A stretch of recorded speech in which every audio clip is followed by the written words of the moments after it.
आप दिव्यांश वॉइस सुन रहे हैं। यह ऐसा YouTube चैनल है जहां पर आपको डॉक्टर बाबा साहब अम्बेडकर के विचार तथ्य, सत्य और संदर्भ के साथ बताए जाते हैं। डॉक्टर बाबा साहब अम्बेडकर केवल भारतीय संविधान के चीफ आर्किटेक्ट ही नहीं, अपितु करोड़ों शोषित पीड़ित भारतीयों के मसीहा भी थे। वे अग्रणी समाज सुधारक, श्रेष्ठ विचारक, तत्वचिंतक, अर्थशास्त्री, शिक्षा शास्त्री, पत्रकार, धर्म के ज्ञाता, कानून एवं नीति निर्माता और महान राष्ट्रभक्त भी थे।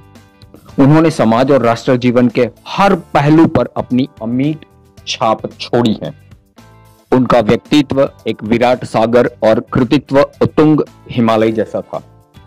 आज हम बात कर रहे हैं डॉक्टर बाबा साहब अम्बेडकर के एक भाषण की, जिसमें डॉक्टर बाबा साहब अम्बेडकर ने कहा, अपने राष्ट्र का संविधान लिखने की जिम्मेदारी मुझ पर आई। यह एकमेव स्थिति है।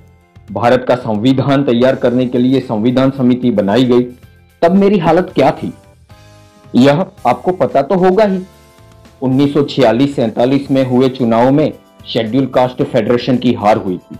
हालांकि इस पराजय के बारे में शर्म महसूस हो ऐसी कोई बात नहीं है, क्योंकि उन चुनावों के दौरान पूरा भारत एक तरफ था और हमारा दल दूसरी तरफ था। एक तरफ प्रबल राजनीतिक संगठन था और दूसरी तरफ अल्पसंख्यक अस्पृश्य।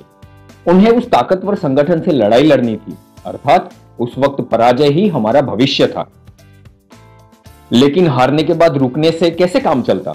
हम लोगों को किस प्रकार संविधान समिति में शामिल होना था?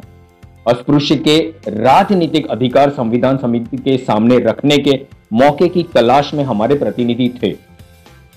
वह प्रसंग बड़ा ही कठिन था। कांग्रेस और शेड्यूल कास्ट फेडरेशन के बीच कड़ा विरोध था और इस कारण इस दल का संविधान समिति में प्रवेश न होने देने का कांग्रेस ने निश्चय ही किया हुआ था। कांग्रेस ने मेरा संविधान समिति में जाना हर तरह से असंभव कर रखा था।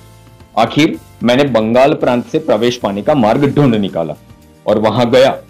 अस्पृश्य वर्ग के अधिकार उन्हें मिले, हिंदुओं के राज्य में उन्हें कुछ सहूलियतें मिली। बस इतना ही मेरा सीमित उद्देश्य था।